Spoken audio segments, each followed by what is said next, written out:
you're just disconnected with the hand, right? So you're outside that 90 degrees where we kind of would want you. And then this is where we see now your body have to kind of play catch up at the last second.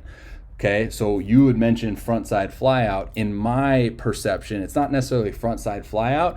It's now your trunk has to spin out of the way. See how that move happens? It has to spin out of the way because your hand and your arm essentially like disconnected and it's late. Whereas like if you landed kind of say like right there at 90, then you could just take that rotational energy buildup and go forward, right? You wouldn't have to necessarily spin. And then this is another good visual of kind of that hips, right? Like if we struck down at front foot strike and our hips were into this much rotation and our foot looked like that, then our hips would be able to be getting going. Okay, so it's like it sucks because obviously it's easy for me to go frame by frame and look at this stuff and be like, oh, well, that's wrong. You're going at full speed.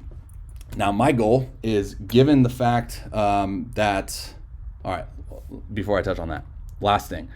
Now, since we were late to the party with our hips and our hands a little bit disconnected, watch how now you go into ball release a little bit early. This is what I would call early launch, right? So you're releasing the ball here and your chest is behind that lead knee just a little bit, right? So it tells me that your shoulders now are in line and we're not maximizing that extension. We're not maximizing shoulder extension. We want extension, especially you, 6'3", dude. Like, we want to get closer to home plate. And for me, that's just sequencing and timing, right? We get the arm connected. We get those hips to rotate a little bit earlier, right? I don't want to take anything away from your drive leg mechanics. Like, those are fantastic. Just get the hips to rotate a little bit earlier. And then when we do come into anchor, now everything else is kind of just a byproduct, right? Now we're able to maximize extension with our shoulder, right? We don't want our shoulders in line. We want to maximize extension.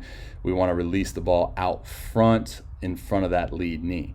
Now, my goal is to not overwhelm you, because I'm sure that's where you are right now, but it's to give you one piece. I think the biggest piece is hand path. I think we optimize the hand path and the arm action. Those are intertwined. We spend majority of the time on that, okay? Be diligent with that work.